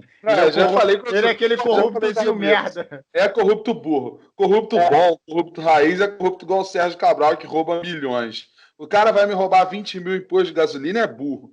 Tem que se fuder. Porra, vai rouba um montão logo. Vai meter a mão, mete a mão pra comprar um iate, porra. Encher tanque de gasolina é sacanagem. Encher tanque de Celtinha? Não fode, caralho, porra. Tá bom. Cara, sério, momentos econômicos. Tu vê, cara, o Witzel agora tá fora já, tá? Já é carta fora. Esse já rodou, entendeu? E eu digo o seguinte: ele falou que vai ser presidente do Brasil. Esse aí já era, ele maluco. Esse é o problema mais maluco de todos, é esse aí. E aí, quer dizer, ele rodou. Eu digo que rodou porque quando o cara do teu partido, a tua base, volta a favor do teu impeachment, sacou? E ele não tem pra onde correr, cara. Ele não tem pra onde correr. Ele não tem um centrão pra segurar o impeachment dele, porque tá todo mundo assinou, falou, amigo, já era, vai cair, tchau. Já ofereceu tudo que ele podia e ninguém quis nada. Eu fiz uma live com o Chicão semana passada, foi sobre esse tema. E aí ele falou exatamente isso, de dentro, né? A percepção do deputado estadual de dentro, sabe? Ninguém quer ter contato com ele. Então, assim, o cara chegou no nível de deterioração política que ele se acabou em tempo recorde. Aí você vê, o Rio, que sempre foi um lugar alegre, né, cara? De gente, passa o que, calçadão, praia, futebol, né? Pá, não sei o quê. Virou um lugar de gente melancólica e chata. Sim. Tanto que o Witzel, logo que ele fez aquela besteirada, que ele achou que ninguém ia ver que, né? Porra, tô comprando os troços caros pra caramba, o soro caro pra caramba. É lógico que as pessoas iam perceber o que estava acontecendo. E não deu outra. Com muita gente sem ter o que fazer, puta da vida, porque está sem dinheiro, tem um monte de gente espionando tudo o tempo inteiro. Entendeu? Portanto, até inclusive a corrupção depende de momentos econômicos melhores. Entendeu? Para isso Cara, acontecer. e isso que tu falou do Witzel é muito isso, né? Porque assim, ele já tava, porra, ele tava comprando no embate com os Bolsonaro, né? E não, porque, porra, o Bolsonaro embate, meu irmão, o cara tem que ser muito burro para no meio do fogo cruzado, ele ir lá e fazer uma merda desse tamanho. Era óbvio que os caras estavam esperando ele escorregar. É lógico, é lógico. Então, assim, esse aí já era. Eu não sei se ele é o principal agente, né, articulador do esquema, como foi no caso do Cabral, mas pelo que o Chicão falou, teve escuta telefônica, etc. E aí, meu amigo, o cara tá aí nessa, né? Então, é um problema. Esse aí já era. Você vê, não basta tudo que o Rio já passou, Cabral, Pezão, não sei o quê, pá, cara, Garotinho, Garotinho, Rosinha Rosinha, Garotinho, garotinho. etc. E Garanti- tal. O Você pode nem cara. mais traficar arma. Agora que tu acha que ele é um governador ruim, pô. É. Só, Aí o só... cara, é. Aí o cara me manda uma dessa, cara. Me manda uma dessa no Rio de Janeiro, todo mundo vendo tudo, sabe? Com todo o Procurador-Geral de Justiça, né? Que é o PGJ, né? Que é o chefe da carreira do MP, do Cabral, preso. Teve uma geral lá no MP. Então, assim, tá todo mundo investigando tudo, irmão. Todo mundo. E aí os caras me fazem uma dessa. Em pleno 2020 aí, depois de tudo que vivenciamos. Então, assim, aí você vê que a política tem muito que melhorar, cara. Porque o que esse cara veio aqui, esse pessoal todo aí veio aqui em Petrópolis fazer campanha, falar, e etc, etc, etc. E você tá vendo aí que um cara que era renovação, né? Juiz, né? Etc. Ah, o cara acima do bem e do mal. Aí, tá aí. Cara, Esse é o resultado. eu vi um texto, eu não sei se foi de alguém do Novo, eu não lembro, falando sobre o problema do Rio de Janeiro e por que o Rio de Janeiro até hoje tem tantos problemas de corrupção e problemas institucionais de governo, assim, explicando que o fato da capital ter saído daqui deixou o Rio de Janeiro meio que sem saber o que era e que isso gerou uma crise institucional absurda. E aí é que tá, tipo, roda o dinheiro, mas não roda, e por isso que tem tanta corrupção. Mas, cara, é desanimador de você pensar que, pô, todo governador que entra no Rio de Janeiro, ou ele é preso, ou ele é afastado, ou alguma merda do tipo, cara. O Pois Rio de é. Janeiro, o Rio de Janeiro passa por problemas de segurança também há muito tempo, problemas graves, e a galera tentou tapar o sol com a peneira há muito tempo, até a própria população. Assim. Você via É. 10 anos atrás, nem 10, né? 5, 6 anos atrás aí, o carioca falava contigo, tipo, tu falava, pô, fui assaltado no Rio, o cara vinha falar, pô, mas tu também deu mole, tava andando com o celular assim, assado. Você tinha esse tapar o sol com a peneira e achar que, né, eu dou um exemplo claro da segurança de todo mundo fala, mas é capital vai ter problema, não sei o quê. Eu sempre falo da segurança do Rio de São Paulo com uma história que aconteceu com a gente. Eu estava viajando com um grupo de pessoas, né? A gente estava na Comic Con, a gente estava em São Paulo, e aí a gente desceu do hotel tipo 11h30 da noite e perguntou, tinha menina com a gente, criança, e aí o pessoal perguntou, pô, onde a gente pode comer? Tem um restaurante tal, você pega aqui, atravessa, passa no viaduto, vai ali, quebra direito, não sei o que, você vai chegar no local. Beleza.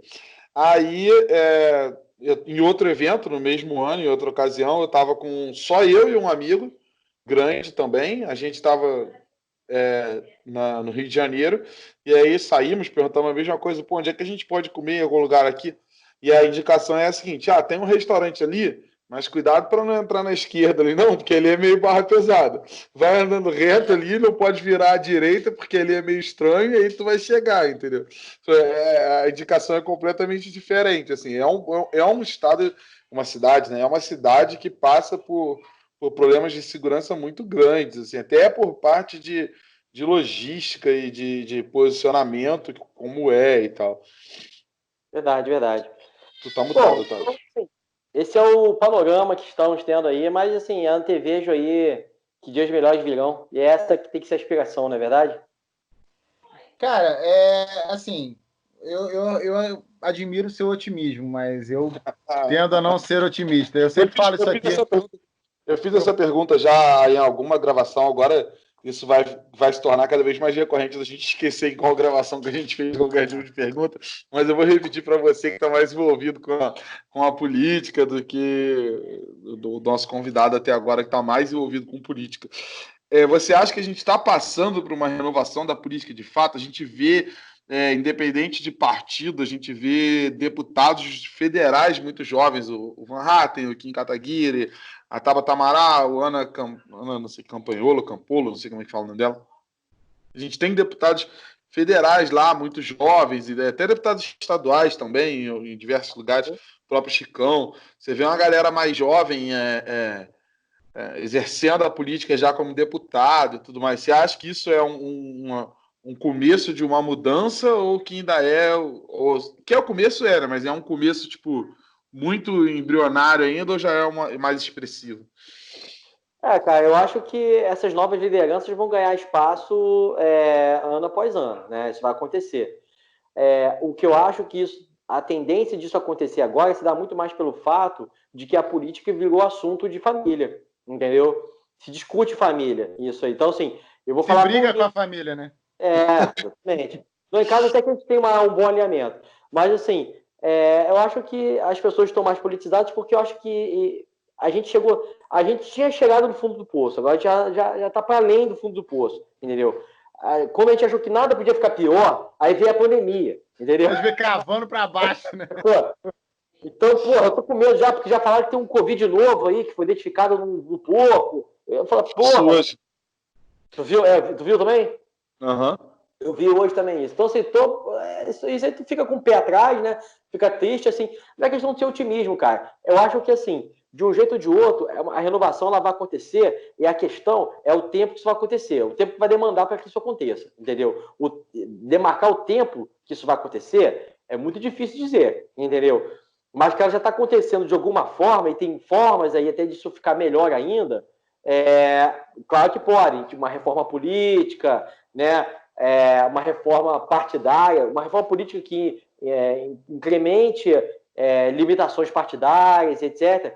Isso vai acabar gerando uma oportunidade, porque eu acho que há uma tendência de pessoas comuns cada vez mais se envolverem com política, porque elas estão vivenciando isso, de alguma forma. Seja como leitor, como ouvinte, gente que acompanha política hoje, uma das... Não tenha dúvida de que talvez a coluna mais lida dos principais blogs e sites de notícia é a coluna de política, entendeu? Eu mesmo posso falar por mim. Há alguns anos atrás, bons anos atrás aí, eu entrava no site do Globo.com e ia direto pro site de esporte, entendeu? E o que tava... E aí, vamos ver aqui quantas penhoras o Vasco teve hoje. Vascaíno, então, assim, acompanha, apoia, etc. Mas, assim, eu nem ligava muito para isso. Então, assim, tava rolando alguma matéria importante na capa, ninguém tava dando muita atenção. Falo por mim, isso é um interesse recente. Para mim, tomar essa decisão de me envolver com política foi algo difícil, entendeu?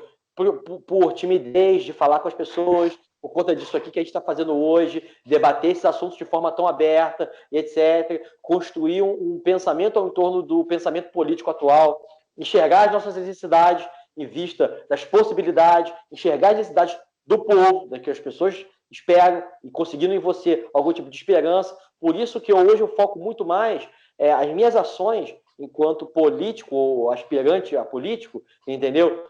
Muito mais de fomentar soluções. Eu acho que o mundo precisa de solucionadores, não de críticos. Crítico é mole, ser engenheiro de obra pronta é a coisa mais fácil. Fiz um prédio, aquilo ali não tá legal, é mole falar isso. Engenheiro de obra pronta é tipo o Bolsonaro inaugurando a parada da transposição. Vitória, né? Cara, assim... Precisa, ótimo, mas porra, né? Eu tô falando que eu sou um cara meio pessimista, eu vou usar a frase que o Jordan usou. O Jordan foi a primeira pessoa que a gente entrevistou aqui, a frase que ele usou foi de tipo... Jordan, o Jordan. O Jordan é psicólogo e tudo mais, envolvido com educação, e aí... Tá falando do Michael Jordan, eu falei, caraca, meu irmão, esse Os caras cabelo. são bons mesmo. Primeiro entrevistado. O cara já tô com porra ali. Michael Jordan, manda um e-mail pra gente trocar uma ideia aí no Despojado. Se quiser, estamos aí. Que ele falou uma coisa que é verdade. A gente torcia para que o brasileiro gostasse de política como gosta de futebol. E aí, hoje em dia, ele gosta.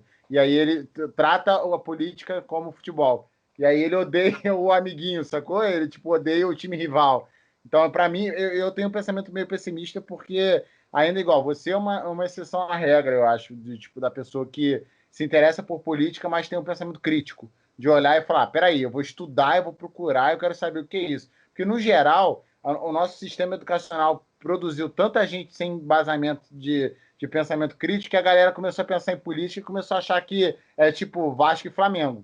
É isso. Tipo, você é petista, eu sou bolsonarista, e é isso aí. Enquanto isso, um tá preso, solto, porque tá com liminar, com 9 processos nas costas, e o outro tá aí, ó, com os filhos tudo para ser preso, ele com um monte de coisa nas costas, e tá todo mundo adorando esses caras, entendeu? Só quero fazer um adendo, mandar um salve para quem fez o meme do Lula no negócio do Rio, porque foi muito legal, que era o Lula falando, companheiro, você não pode inaugurar minha obra que está 492% pronto.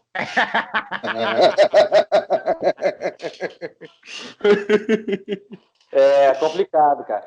Assim, o Lula, quando você fala isso, você tem que andar olhando para trás na rua, né? Mas o Lula é um populista, tanto quanto o Bolsonaro também, entendeu? Exato. Dá para falar muito aí e separar, cada um do seu jeito, é verdade, mas são dois populistas, entendeu? Por ele não estar em voga, né, cara, por ele não ser o presidente do país, a galera meio que dá uma esquecida do que aconteceu, das paradas que ele falava, sabe? Tipo, assim, eu ainda... Se o brasileiro esquece e elege o Collor, mentira. Aí eu vou te dizer... O brasileiro é um pouco com a memória gigante. Você vai me dizer agora que o Roberto Jefferson vai ser eleito em alguma coisa de novo? Não acredito. Ô Alex, eu não sei se você chegou a dar uma olhada nisso, mas você chegou a reparar as redes sociais do Collor recentemente? Não sigo ele. Não, eu também não, mas o que acontece? O Collor parece... O Rafael acho que deve ter reparado. O Collor, ele parece que contratou uma agência bem inteligente no sentido de posicionamento dele e está tentando botar a imagem dele de um cara legalzão, que faz muita brincadeira, que responde a galera em rede social. E assim, cara, eu fiz questão de ir lá comentar um dia, eu falei, cara, com todo respeito, vai tomar no olho do seu cu, você tinha que estar preso, sacou? Você é um ladrão safado, matou um monte de gente, cara. Quanta gente não morreu no confisco de poupança que esse cara fez, assim. Coincidentemente, eu tô lendo um livro, uma ficção, que o cara colocou esse caso, assim, da mulher que morreu porque tinha guardado dinheiro para comprar uma casa e na hora que ia pagar, confiscaram, sacou? E o cara, porra, sabe? O cara sofreu impeachment, meu irmão. Não é para ficar babando o ovo do cara, sacou? E o brasileiro tá lá rindo, que engraçado, que bonitinho. Não é para fazer isso com o Collor, não é para fazer isso com o Lula, não é para fazer isso com a Dilma. E não é para fazer isso com o Bolsonaro, cara. Só que... O Roberto Jefferson foi o portador da razão. Sim, olha isso. Ligou por razão, né? Ele tem razão. Não, tudo bem, mas... Olha só que... Pera aqui. Olha esse negócio aqui, olha esse negócio do mensalão aqui, rapidinho. Olhar um documento escrito... Olhar um documento com o número 7 e falar, isso é um número 7, ela vai ter razão, nem só por isso ela é uma boa pessoa, né, cara? Eu desafio a mulher que fala assim, eu desafio a mulher a dormir ao lado do Guilherme de Pádua. Entendeu? Beleza. Não, e ele virou, é outro que tá aparecendo aí, moral e bons costumes. Mano, o cara matou a mulher dele. Qual é o problema de vocês, velho? Assim, é surreal. Para de idolatrar. Ele matou a mulher do Ruth, inclusive, que era do Raul Gazola lá. A mulher... Entendeu? O pessoal contratou o goleiro Bruno para fazer propaganda de canil. Porra, brincadeira, né, cara? Mas aí, cara, sei lá, eu passo do pressuposto que a gente está vivendo uma distopia muito louca e o mundo acabou. esse pessoal do marketing dos quais vocês fazem parte, tem muita gente doida nesse meio. Tem. O que faz uma empresa, no atual momento do país, polarizadíssimo, etc., que qualquer merda vira um problemão lançar uma esponja chamada Crespinha. Olha isso, né, cara? Meu Deus do céu. No ápice do Black Lives Matter, tipo, porra, sabe? Engajamento da galera na causa, puta, super legal. Caralho, não é possível que isso passou na mão de alguém, sabe? É tipo, vocês são muito burros, velho, né? É pouco burro, não, é muito burro mesmo para fazer uma cagada dessa. Eu sinceramente, acho que o mundo já acabou e a gente está vivendo no apocalipse. É mais de uma pessoa burra, né, cara? Que alguém deu a ideia e outra pessoa olhou e falou: pode dar certo. Pode. É Bombril, não é? Era Bombril, não é isso? É. Cara, eu fico pensando, é exatamente o que você falou. Pô, esse é o tipo de campanha que custa milhões de reais, né? Você cria um produto, cria toda uma campanha em torno daquilo. Então, a gente está falando de um prejuízo enorme, assim. Eu fico pensando, quando uma empresa de publicidade é contratada para fazer isso, ela de cara deve apresentar, olha, qual é o meu orçamento, né? Quanto eu vou poder ter à disposição para trabalhar o desenvolvimento do produto, que às vezes participa até do desenvolvimento do próprio produto, né? E a publicidade ao entorno disso, né? Como é que a gente vai fazer isso? Você vai ter 30 milhões. E pode ser isso mesmo, entendeu? Entre custo geral, etc. Numa empresa desse tamanho e tal, sei lá quantos milhões podem ser. Aí a pergunta, cara, ninguém perguntou, porque se você decide ir com uma pessoa, isso aí é uma reunião com 10 pessoas, sabe? Tem o pessoal, né? A própria área de marketing é muito segmentada, tem uma pessoa que vai fazer a parte de vídeo, outra vai fazer a parte de engajamento, e etc. Então, assim, é um conjunto de pessoas que estão em torno da produção de um produto e desenvolvimento de um produto e uma campanha de marketing envolvendo isso. Como que ninguém falou? Ninguém levantou a mão, tipo assim, opa, aqui. Agora. Claro. Será que é uma boa ideia? Tem aquelas merdas que são planejadas, né? Tipo assim, eu vou fazer uma coisa que vai dar uma merda, mas eu vou ganhar muito dinheiro com isso. Aconteceu já, eu não lembro agora, mas às vezes essa merda é proposital. Essa eu acho que não é, não. Não. O produto já existia há muitos anos e o caramba 4, vamos trazer de volta.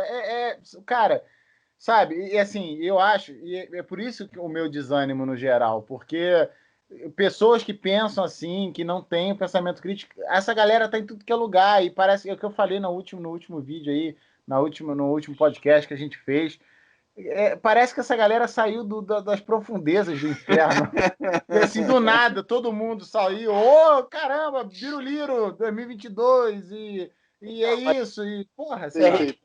Né? A rede social deu voz para muita gente que não conseguia falar, mas deu voz para todo mundo. E aí, quando você dá todo mundo, aí. Deu voz para muita gente. Como diria, aí eu vou parafrasear o meu querido e amado Ciro Gomes, que mora no meu coração. Democracia é uma beleza, mas tem dessas coisas, né? Tem. Gente, o papo tá bom, mas como eu sempre digo, estamos num podcast e a gente não pode ficar conversando aqui para sempre. Isso aí. Então, muito obrigado aí, Alex, por ter. Rafa, valeu. Sabe, espero que tenha sido proveitoso aí o nosso papo. Estou aberto aí para novos convites, tiverem oportunidade. Quer deixar suas redes sociais, alguma coisa aí para a galera que está ouvindo a gente ou assistindo, te acompanhar e tal? Sim. Pô, vamos lá. Meu nome é Alexander Silva, Alexander com X e S. Tem que explicar porque raramente alguém acerta meu nome quando escreve. Alexander com X e S Silva. Tô nas redes, tô no Twitter, tô no Instagram. No Instagram, o meu nick é @AlexanderNovo, por causa do Partido Novo, ao qual eu sou aspirante a pré-candidato. Então, caso queira conhecer aí meu material, semanalmente eu tenho feito lives.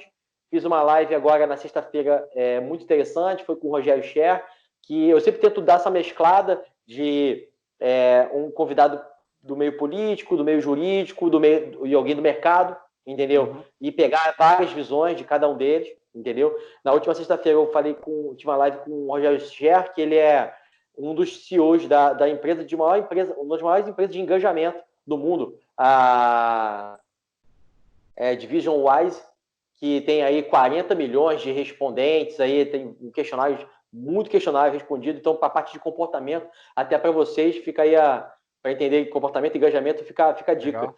E ele foi diretor de RH da Natura, então ele entende bastante essa parte de engajamento de pessoas também, é legal. Amanhã eu vou ter uma live com o Alexandre Freitas, a gente vai falar sobre a crise orçamentária do Estado, e outros eventos virão aí, eu estou planejando já outras lives, estou fazendo live direto, trazendo conteúdo sempre, tá bom? E obrigado aí pelo convite, e fiquem bem aí, tudo de bom aí.